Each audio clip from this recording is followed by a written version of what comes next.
What's going on, guys? I'm your host Twan and we are back with another video. And today we'll be breaking down ELECEED chapter 394. Let's jump right in. We pick up with Gastella telling the gang that it wasn't Vermonte himself but his grandson Jurian. This shocks Ji-Woo because from his perspective, Jurian has only been kind to them. So why would he do this to Ji-Suk?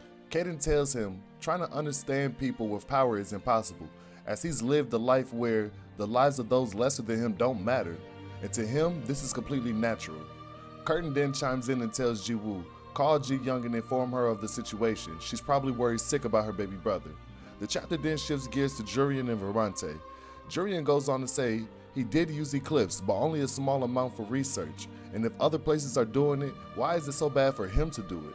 Vermonte tells him the drug is illegal, and if it's revealed they've been conducting human experiments with the substance, the public would turn against them.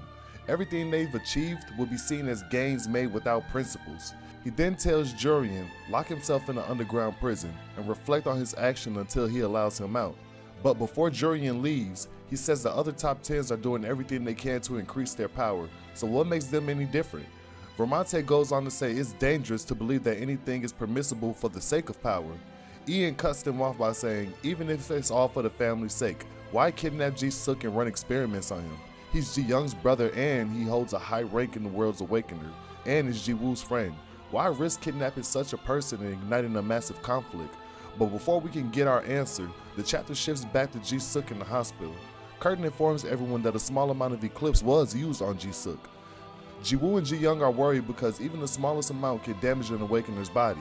We also see Kaden and Pluton are present, but while Pluton is talking and asking questions as to why they did this, Kaden is thinking about all the times Ji-Suk fed him with the glare in his eyes that's visually telling of how he feels in a moment. But that's when we cut to Ji-Woo, who's normally kind and docile. The boy flares his awakener powers and tells them not to worry. He'll ask Jurian personally and make him pay the price for what he's done to Ji-Suk. We then see everyone's faces, and I'm not gonna lie, I'm Team Ji-Woo all the way. Jurian been hating for a long time and wanted Ji-Young, and the fact that it's something that he can't have is genuinely driving him crazy. Chapter then cuts to Ji-Woo thanking Gastella for answering his request and bringing his friend home. Gastella, being Gastella, says she didn't do it for Ji-Woo, but because she just so happened to be in the area, knowing damn well she's lying. Man, I'm not gonna lie to y'all, I love this girl so much, gang. But she goes on to tell Ji-Woo not to be cocky when challenging Jurian. He's stronger than him. But Ji-Woo isn't hearing none of it and tells her Jurian getting his salad tossed regardless of what she say. He also knows that if he doesn't do anything, Kaden is gonna crash out. Cause like I said, he loves Ji-Woo, Ji-Suk, Woo-In, and Soonbae like they're his own kids. So as the chapter comes to an end, Gastella tells him she sees why Kaden chose him as a disciple.